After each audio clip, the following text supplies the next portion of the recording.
만약에 기독교가 하나의 사건으로만 증명되어야 한다면 어떤 사건이 맞는 것 같습니까?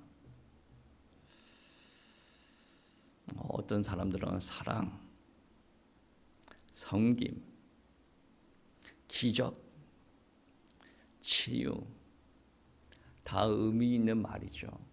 의미 있습니다. 그런데 기독교에서 부활이 없으면 아무런 의미가 없습니다. 반면에 부활이 사실이라면 모든 것이 설명이 된다. 그게 바로 기독교의 가르침입니다. 고린도전서 15장 14절 말씀해 보시면 그리스도께서 만일 다시 살아나시지 못하였다면 우리가 전파하는 것도 헛것이요 너희의 믿음도 헛것이다 라고 말씀하십니다. 바울이 여기서 말하는 것은 부활이 없으면 기독교가 무너진다라는 말입니다. 그런 이어서 어떻게 또 이야기를 하냐면 그러나 이제 그리스도께서 죽은 자 가운데서 다시 살아나사 잠자는 자들의 첫 열매가 되셨도다. 이것이 복음의 핵심입니다. 예수님께서 실제로 다시 살아나셨다라는 것이 복음의 핵심이다라는 거죠. 여러분, 예수님께서 다시 살아나셨던 그날 새벽에 어떤 일들이 일어나신지 아십니까? 아직 어두운 새벽에 막달라 마리아가 예수님의 무덤으로 걸어가고 있었어요. 그런데 그녀가 갑자기 발을 멈춥니다. 왠지 아십니까? 예수님의 무덤이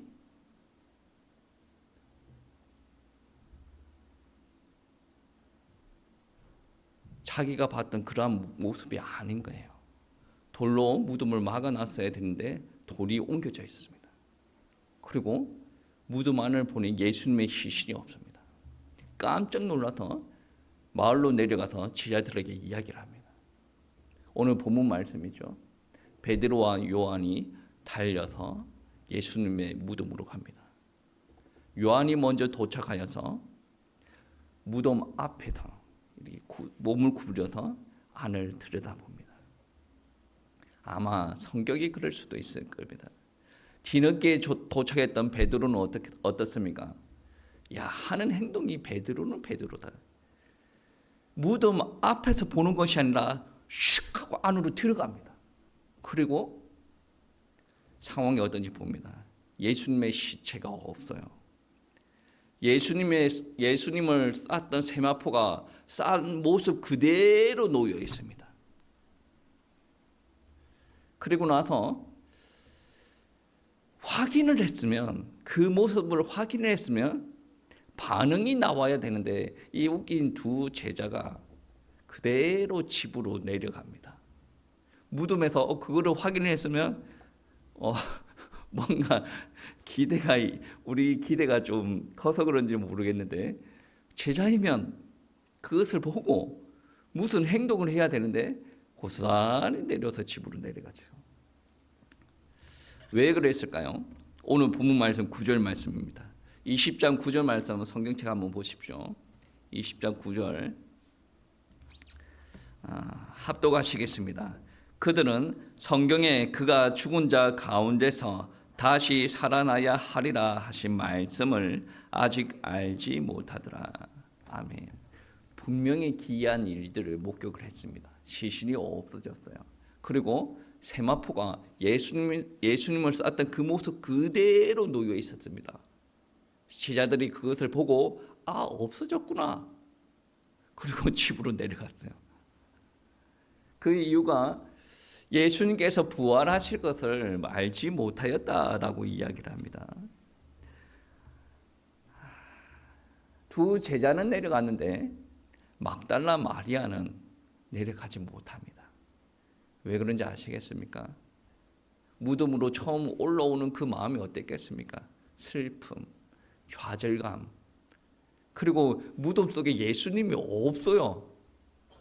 하늘이 무너지는 것 같지 않겠습니까? 무덤 옆에서 울고 있습니다. 그랬더니 무덤 안에 있던 천사가 왜 우느냐라고 물어보죠. 막달라 마리아가 다른 사람들이 우리 예수님의 시체를 옮겨갔는데 어디로 옮겨갔는지 알지 못하였기 때문에 내가 울고 있습니다 라고 합니다.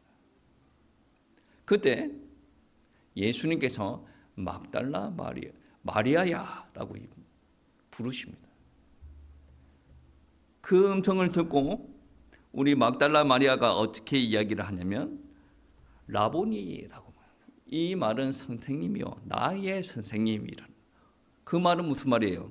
지금 예수님을 알아봤다는 거죠. 여러분, 부활은 그냥 예수님은 죽었다가 알아서 부활하셨지라는 것이 아니라 부활은 우리에게 다가오는 말씀이에요.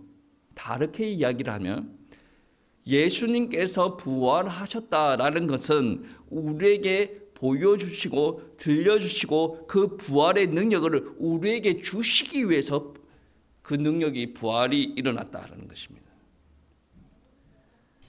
여러분, 부활하신 예수님을 만나셨습니까? 부활하신 예수님을 만나셨습니까? 만나지 못했으면 예배 시간이 그렇게 따분할 수가 없어요. 딱딱한 하나님의 말씀을 전하는데 전혀 위로가 되지 않습니다.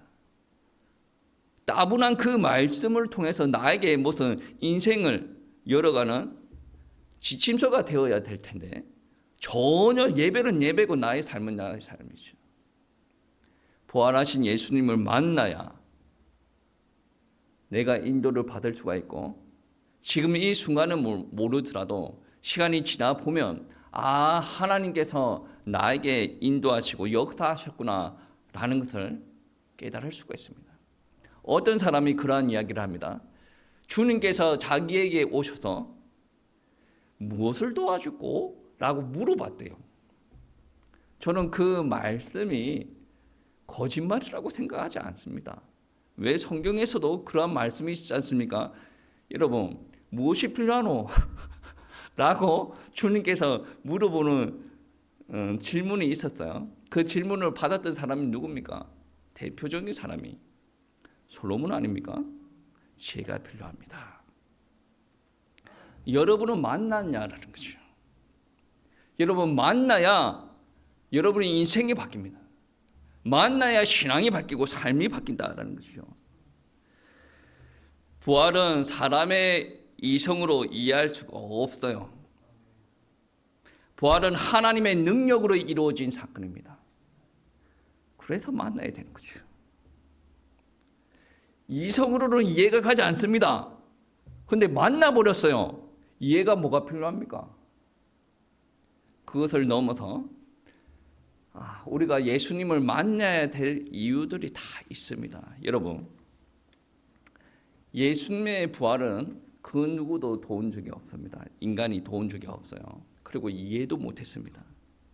제 아들도 이해도 못했고 제 아들도 예수님의 부활을 도우지 않았습니다.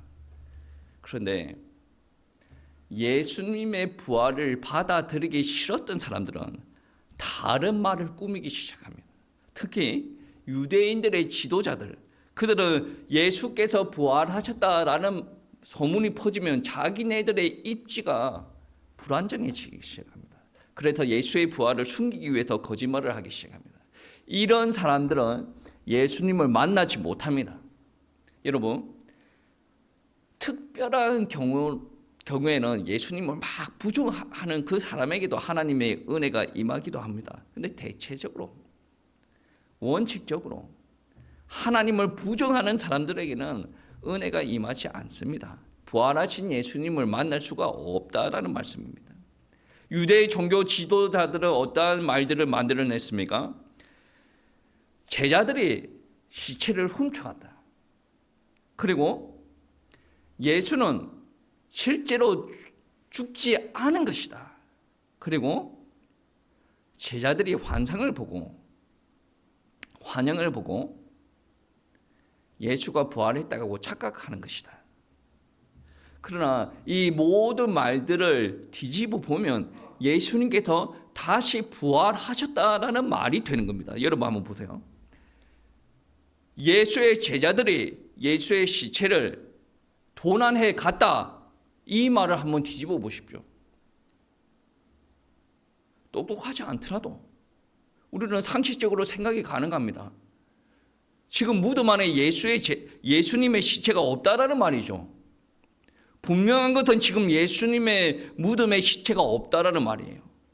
그리고 여러분 다 아시다시피 예수님의 제자들은 예수님께서 고초를 당하실 때 다 도망갔어요.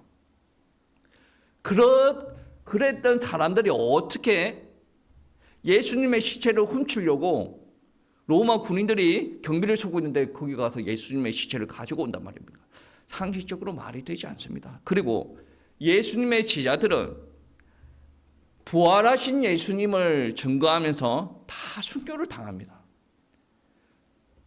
아무리 우리가 예수님을 사랑한다라고 하더라도 예수님께서 부활하시지도 않았는데 그것을 위해서 내 목숨을 바친다? 있을 수가 없어요. 진짜로 만났다는 거죠. 그래서 종교인들과 신앙인들은 차이가 있는 겁니다. 오늘날 부활절을 맞이해서 전 세계적으로 예배 드리는 사람들 많을 겁니다. 근데 듣고 있는 사람들, 예배만 드리는 사람들, 그러나 만나지 못한 사람들, 그 사람들과 예수님을 실제로 만난 사람들은 다르다라는 거죠. 도난설, 예수님께서 다시 부활하셨다라는 것을 이야기합니다. 그리고 예수님께서 기절했다라고 이야기를 하는데 이게 말이 됩니까? 예수님께서 십자가에서 죽으셨다? 근데 지금은 살아났다? 이게 말이 안 되는 말이니까 유대의 종교 지도자들은 기절했다라고 이야기합니다. 이게 더 말이 안 되는 것이 무엇이냐면 십자가 처형하는 사람들은 사람 죽이는데 전문가들 아니겠습니까? 그런데 실수로 우리가 죽이지 못하여서 기절했다. 그래서 다시 살아났다. 이런 일들이 일어날 수가 없다라는 것입니다. 여러분, 그리고 반쯤 죽은 사람이 이제 정신이 잠깐 들어가지고 성인 몇 명이 붙어가지고 무덤 문을 닫아도 겨우 닫는데 우리 예수님께서 블레셋 골리앗도 아니고 골리앗도 혼자 못할 걸. 근데 예수님께서 그 문을 옮겼다라는 말이 됩니까? 아니죠. 그리고 기절했다라는 말을 다시 한번 되짚어 보면 예수님께서 죽지 않고 살아있다라는 말이죠. 그리고 많은 사람들이 예수님을 보았다라고 이야기하니까 이 유대 종교 지도자들은 그들이 환상을 본 거야 라고 이야기를 합니다.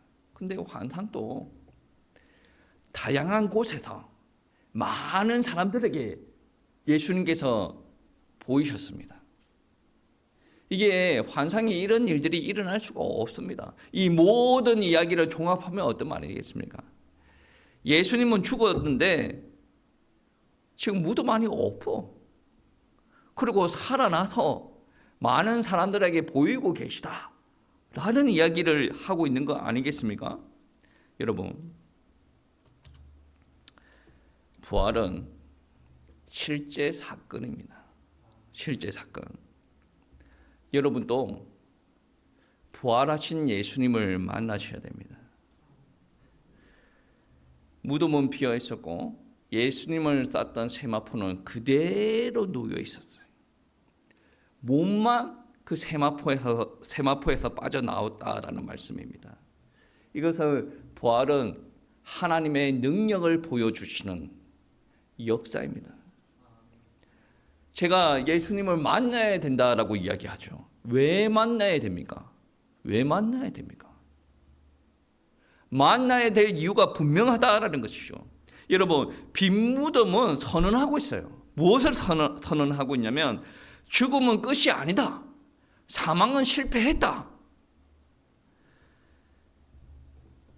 세마포가 있는 그대로 남아 있었다는 것은 사망이 예수님의 부활을 잡아놓지 못하였다는 것이죠. 예수님께서 왜 죽으셨습니까? 우리의 죄를 위해서, 우리가 죄로 말미암아 죽어야 되는데 그 죄를 대신 예수님께서 지시고 우리가 죄 없다라고 하나님 앞에 인정받기 위해서 예수님께서 십자가에서 대신 죽으셨다는 거죠. 우리가 죄로 말미암아 하나님의 진노를 받아야 되는데 예수님께서 십자가에서 우리가 받아야 될 진노를 대신 받으셨다라는 것입니다. 십자가 밑에서 많은 사람들이 조롱을 하였습니다. 그럼에도 불구하고 예수님께서 내려오시지 않은 이유는 이 목적 때문이에요. 죽어야 됩니다. 십자가에서 반드시 죽어야 됩니다. 그래서 예수님께서는 죽으셨습니다. 그런데 부활을 왜 하셨습니까?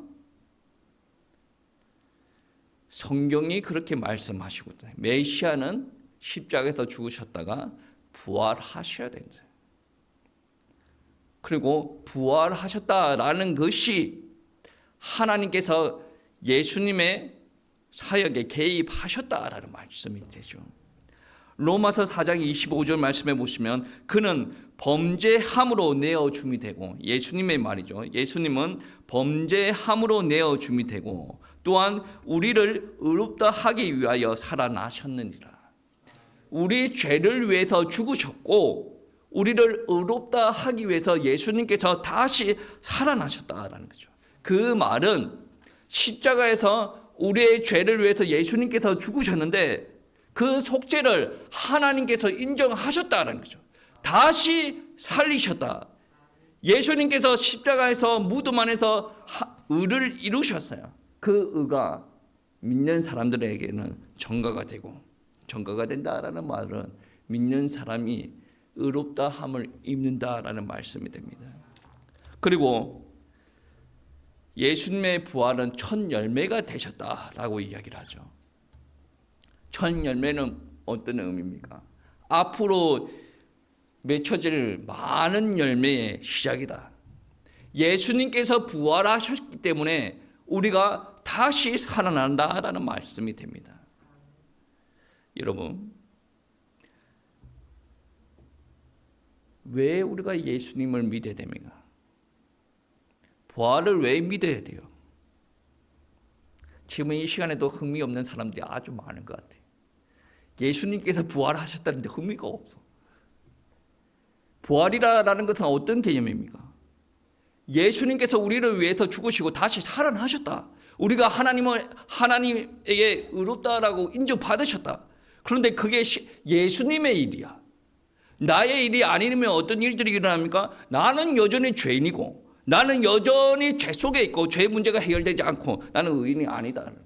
다른 말로 이야기하면 나는 하나님의 자녀가 아니라는 거죠. 심각한 말이에요. 우리가 예수 그리스도와 연합을 이루었다라고 이야기를 하죠. 부활하신 예수님을 만나야 됩니다. 예수님과 함께 십자가에서 죽으시고 무덤에 갇혔다가 3일 만에 부활하시는 그런 체험이 있어야 된다라는 것이죠.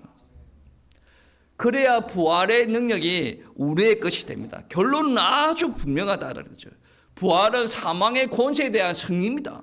그리고 부활은 죄사함, 의롭다 하심, 우리의 부활을 보장하는 하나님의 승리다라는 것이죠. 부활의 감격이 있어야 됩니다. 십자가의 감격이 있어야 됩니다. 감격이 없는 사람들은 하나님을 만나지 못한 사람, 조금 더 양호하게 표현하자면 만났음에도 불구하고 지금 영적으로 쉬고 있는 사람, 영적인 질병에 빠져 있는 사람이라고 볼 수가 있습니다. 회복하셔야죠. 우리가 하나님의 은혜를 받는 사람인데 현장에 나갔을 때 변화가 없어요. 죽었다라는 거죠. 힘이 빠져 있다라는 말이고 병이 들어 있다라는 것이죠. 여러분 깨어나십시오. 빨리 건강을 회복하시기 바랍니다. 우리의 능력으로만 되는 것이 아닙니다. 만나야 되는데 내가 만나고 싶다라고 해서 만날 수가 있는 것이 아닙니다. 오늘 성경에 나오는 인물들이 다양합니다. 베드로도 나오고 요한도 나옵니다. 근데 예수님께서 베드로를 만납니까? 요한을 만납니까? 나중에는 만나죠. 그런데 오늘 본문에서는 만나지 않습니다. 누구를 만납니까? 막달라 마리아. 왜 만납니까? 믿음이 좋아서 만납니까? 글쎄요. 그냥 우는 거예요. 예수님을 너무 사랑하는데 이 상황이 이해가 되지 않고 그냥 우는 거예요. 그냥 예수님을 찾고 싶은 거예요. 그 간절한 마음을 알기 때문에 예수님께서 마리아야 하고 부르시는 겁니다. 우리에게는 간절함이 있어야 됩니다. 세상이 우리에게 간절함을 포기하게 만들어요. 왜? 우리에게 돈이 있습니다. 우리에게 핸드폰이 있어요. 우리에게는 친구들이 많습니다. 간절함이 있습니까? 간절함이 있어야 발부둥 쳐요. 성공하는 사람들의 대부분의 특징이 무엇입니까? 여러분, 음악하는 사람들, 운동선수들, 사업가들, 학자들 다 이야기 한번 해보세요. 성공하는 사람들의 특징이 무엇입니까? 간절함. 간절함 가지고 뭔가를 몰두하는 거예요. 근데 이 간절함보다 조금 더 고차원적인 간절함이 있습니다. 내가 그렇게도 성공을 해보니 채워지지 않는 간절함이 있더라. 이것이 무엇인가? 영혼의 간절함. 이 간절함이 있고 하나님을 찾을 때, 참된 신을 찾을 때 그분이 나에게 오셔서 경고나 누구누구야? 라고 말씀하시는 거죠. 여러분, 지금 여러분의 믿음의 축도를 누가 정죄를 하겠습니까마는 간절함은 있어야 됩니다. 내가 지금 하나님을 떠나서 하나님의 은혜를 못 받고 사는데 내가 돈이 많은데 내가 성공을 했는데 나는 우리 가정이 평안한데 간절함이 없어요. 그래서 때로는 은혜가 있지 않더라도 교회 생활을 열심히 해볼 필요가 있습니다. 다른 사람들의 모습을 보고 배우기도 하고 안 되는 내 모습을 보고 하나님 나는 왜 안 됩니까? 간절하게 기도도 한번 해보고. 여러분 간절함이 있어야 돼요. 하나님을 대적하는 사람들을 하나님을 예외적으로 찾아오기는 하는데 우리는 그 예외적인 것에 우리의 영혼을 팔 수가 없지 않습니까? 하나님을 믿는 사람들을, 하나님의 말씀을 아는 사람들은 내가 원칙 안에서 내가 은혜 받을 수 있는 확률을 넓혀야 되죠.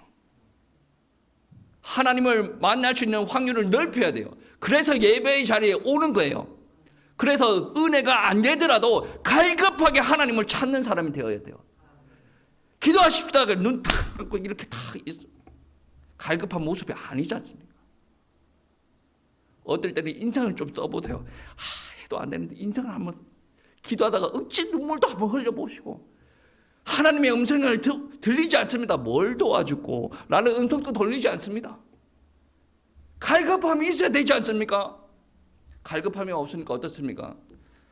이때까지 하나님의 은혜 없이도 잘 살았는데 앞으로 없이 계속 살면 그 영혼이 마지막은 어떻게 될지 불보듯 뻔하지 않습니까? 여러분, 부활은 나를 찾아오는 겁니다. 그 찾아오는 은혜를 여러분은 사모하시길 바랍니다. 부활은 하나님의 절대적인 능력입니다. 그리고 사망의 능력을 깨부신 바로 하나님의 승리다라는 것이죠. 우리 성도님들 부활의 능력 믿어라. 그게 안 다가올 수도 있어요. 왜? 지금 막달라 마리아와 같이 절망 속에서 무덤 앞에 주저앉아가지고 울고 있는 사람들이 있을 거거든. 끝날 것 같은 상황, 아무 소망이 없는 자리에 여러분이 있다라고 생각하시면 무슨 부활의 주님을 만나? 라고 인생이 심령이 냉랭해서 그런 마음이 들 수도 있습니다. 그런데 그 자리에 부활의 주님께서 찾아오시고 역사하셨다는 거죠. 믿음 없는 사람에게 믿음이 생겨야 됩니다라고 이야기하는 것은 말이 되지 않죠. 근데 내가 너무 힘들다. 신앙생활이 잘 되지 않는다. 그러면 나의 이 상황 가운데 부활의 주님께서 찾아오시옵소서라고 간절히 기도하십시오. 여러분의 감정 컨트롤이 잘 되지 않습니까? 기도하십시오. 여러분의 생각이 잘 정리가 되지 않지 않습니까? 기도하십시오. 말이 절제가 안 됩니다. 기도하십시오. 내 상황이 내 마음대로 돌아가지 않습니다. 기도하십시오. 왜 그런 줄 아십니까? 부활은 성경책에 있는 능력이 아니라 오늘의 능력입니다. 절망을 이기는 능력이 되고 두려움을 이기는 능력이 됩니다. 다시 일어나는 능력이 된다라는 것입니다.